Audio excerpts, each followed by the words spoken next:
olen nüüd mitu saadet rääkinud päris peeglist, et me naeratame ja peegel naeratab meile reaalajas vastu, on nii. Ja siis olen rääkinud ka sellest, et meie enese elu on meie enese sisemaailma peegelsüsteem. Aga kas see, kui mina siin praegu nutan, kas siis kogu ümbrus hakkab ka nutma, et kas meie elu toimub ka hetkeliselt ja reaalsüsteemis?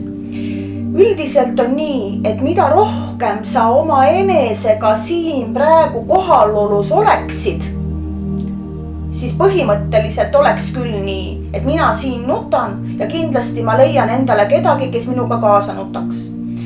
Mida rohkem ma olen oma enese kanalis, kohalolus, oma energiavoos, seda kiiremini ma saan ka reaalsuspilti. Seda kiiremini jõuab minu reaalsuspilti minu esitatav, sisse lülitatav tahe, taotlus, programm. Mida kaugemal ma asun oma enese kesest, tulemise voost, energiasüsteemist, oma enese 100% kohalolust, seda aeglasemini jõuab ka minu vaba praegu, minu vaba tahe, minu enese reaalsuspilti. Sellepärast öeldaksegi, et tee endale täna programm ja 14–21 või 41 päeva pärast see jõustub. Kui sa oleksid praegu nüüd ja kohe oma 100% tulemises, olemises, kogemises, siis need juhtuvadki imed ja silmapilksed.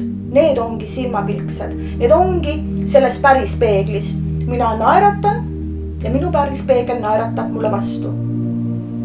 Mida kaugemal ma olen oma tulemise kanalist, oma energiavoost, seda aeglasemini minu vaba tahe, taotlused, soovid, unistused realiseeruvad.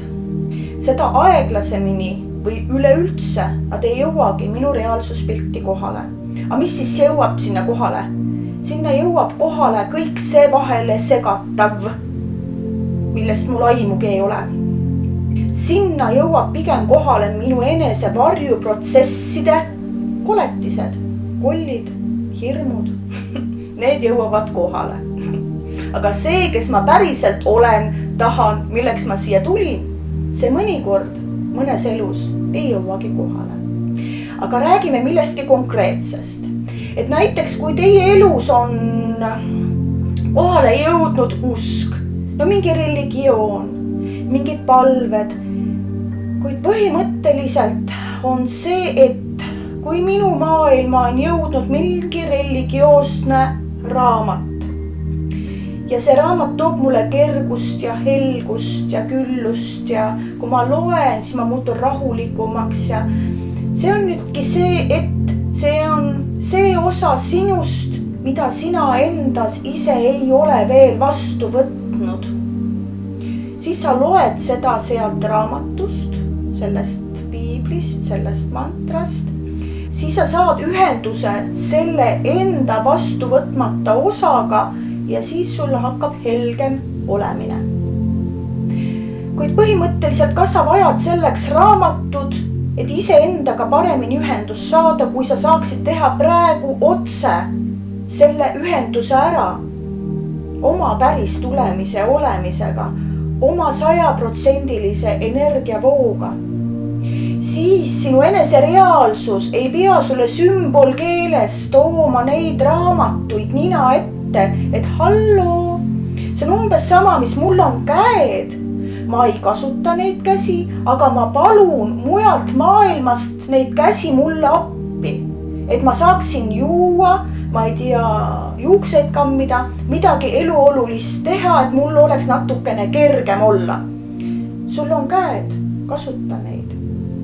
Sa vajad selleks seda usklikku raamatut selleks, et oma uskmatut osa maha rahustada.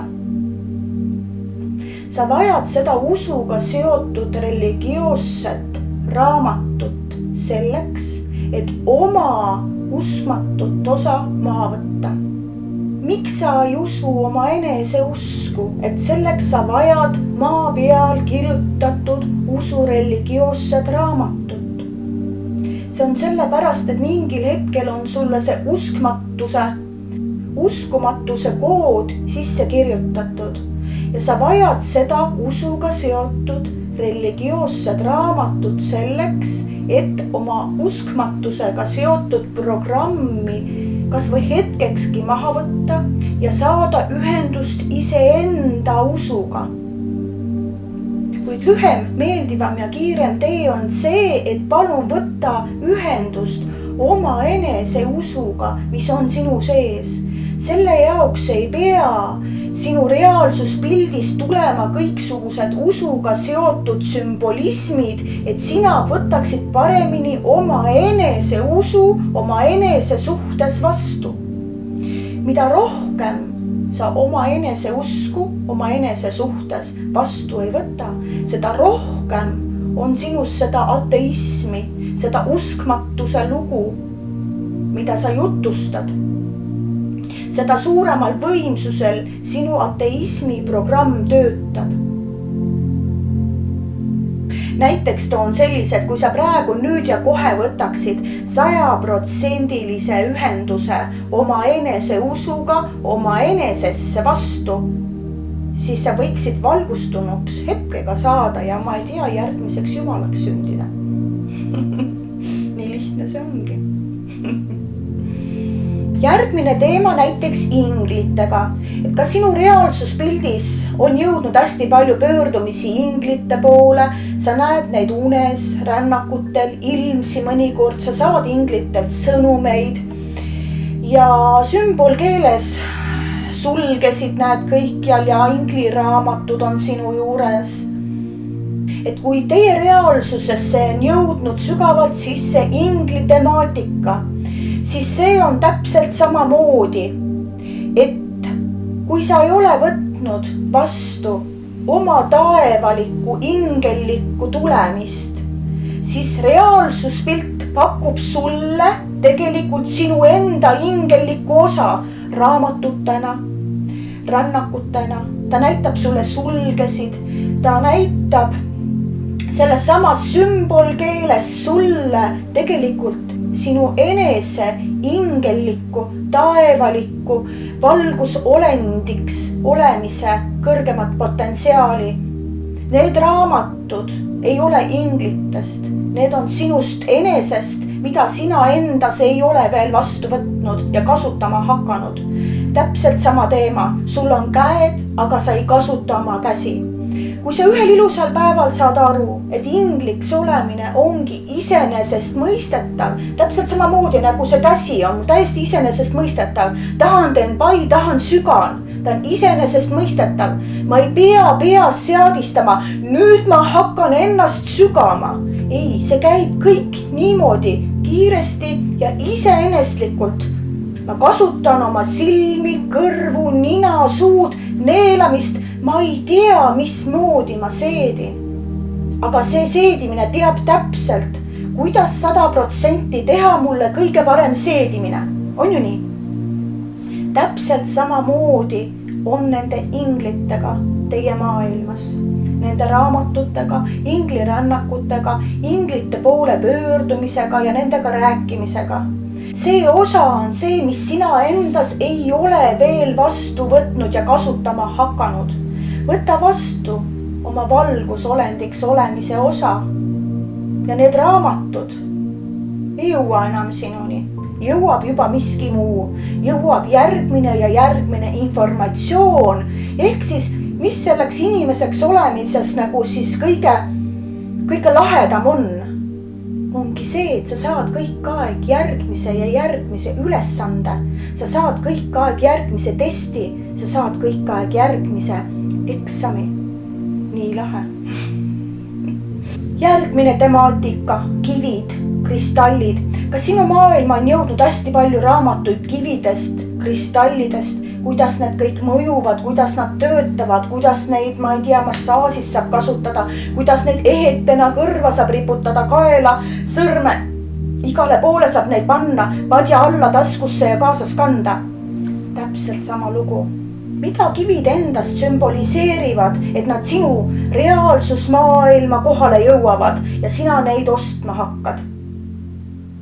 On see, et kivid on väga vanad. Kivi on väga vana teadvus. Ta teab midagi. Ta teab midagi aegade algusest saadik. Ja see ongi see sõnum, mida tegelikult kivi tuli sulle ütlema. Palun võta vastu oma enese aegade alguse, teadvuse, teadlikkuse informatsioon kiviajast saadik. Võta see eneses vastu, tuleta see meelde, ava see koht ära.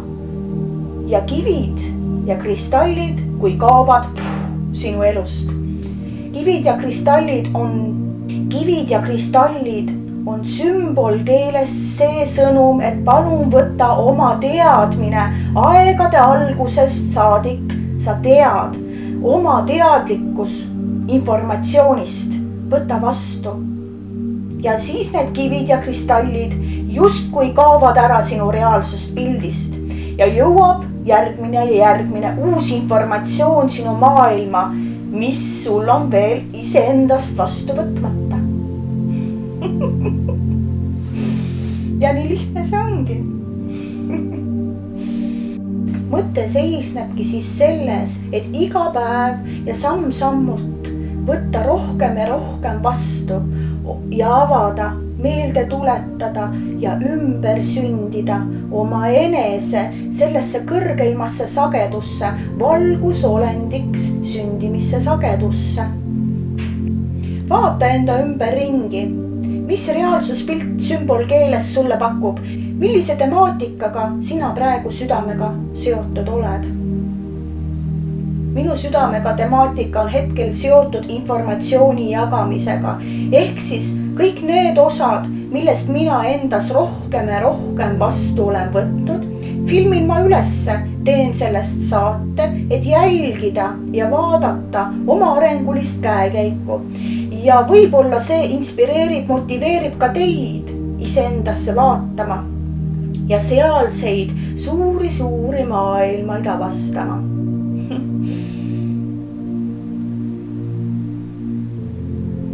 Kui teieni praegu jõudis see saade valgusolendisse sündimise temaatikast, siis järelikult teie reaalsuspildis on aken juba avatud. Tere tulemast sellesse lahedasse informatsiooniküllasesse valgusolendite maailma. Ja nii lihtne see ongi. Tere tulemast.